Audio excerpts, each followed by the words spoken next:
በቨርጂኒያ ገነተ ጽጌ ቅዱስ ጊዮርጊስ ቤተክርስቲያን ነው የምንገኘው። አሁን ከውስጥ አገልግሎቱ ወጣ ብለን እጅግ የምናከብረው የምንወደው የቅዱስ ቤተክርስቲያናችን አገልጋይ ሊቀ መዘምራን ይልማ ኃይሉ ጋር ነው ያለሁት። እንግዲህ የውስጥ አገልግሎቱን ስታዩ ነበረ። በመድረኩ ደግሞ ለ40 ዓመታት ቅዱስ ቤተክርስቲያንን በማገልገሉ ከቤተክርስቲያኑ የምስክር ወረቀት እና እንኳን አደረሰህ ነው አይደል ተሰጥቷልና እኔ ያው እንግዲህ እንደ ቅርብ አንተ እያልኩ ነው የምጠራው ሊቀ መዘምራን በድጋሚ ስላገኙ ከአመት ከምናምን በኋላ በጣም ደስ ብሎኛል። እንኳን ተገናኘን። እሺ እኔም ያው እግዚአብሔር ይስጥልኝ በእውነት ያለፈው አመት በጣም ጥሩ ኢንተርቪው ነበር ያደረግነው። እንግዲህ እግዚአብሔር ደግሞ ለዚህ አድርሶናል። በጣም ደስ ብሎኛል። እግዚአብሔር ፍቃድ ሆነ ደግሞ 40 ዓመት ደግሞ ሲደፍን ነው የመጣውና ዛሬም እውቅና ሲሰጥ በመኖሪ ደስ ብሎኛል። እነዛ 40 ዓመታት ዝም ብለው አልነበሩ። ውጣ ወረዶች ይኖራሉ በአገልግሎትም በህይወትም እና እንደው ምን ተሰማ ግን ያለ በእንደዚህ አይነት ነገር ምሳሌ መሆን ትልቅ ነገር ይመስለኛል በአገልግሎት ሊቀ መዘምራን። አዎ እንግዲህ እኔ በእውነት 40 ዓመት የሞላው አልመሰለኝም ነበር። ያው ጊዜ ይፈጅ ይቆጥራል። እንደገናም እንግዲህ የ40 ዓመት ማለት ገና ሰንበት ትምህርት ቤት ከነበርኩበት ጊዜ ጀምሮ የሚጀምር ነው።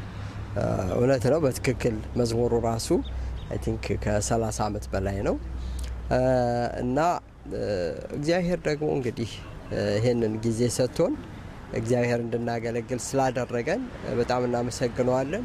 ያው እድሜያችን የባከነ አይደለም በእውነት እግዚአብሔርን ስናገለግል ነው የኖርነው እና ለብዙዎች ሰዎች እግዚአብሔርን ማገልገል ከሁሉ የበለጠ መሆኑን እንደው ለመናገር ፈልጋለሁ። ማገልገል ሲባል በብዙ ነው፣ መዝሙር ብቻ አይደለም። መልካም ስራ መስራትም ራሱ በሂዩማኒቴሪያን ውስጥ ያላችሁት እግዚአብሔርን እያገለገላችሁ ነው። በክህነት ውስጥ ያላችሁ እግዚአብሔርን እያገለገላችሁ ነው።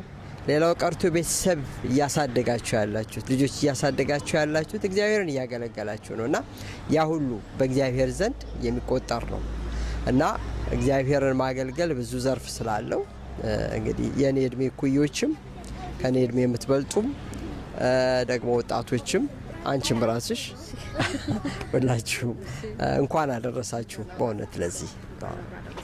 እኛም እድለኛ ነን እንደዚህ የማይናወጹ አገልጋዮች በምሳሌነት አጠገባችን ስላሉ እድለኛ ነን።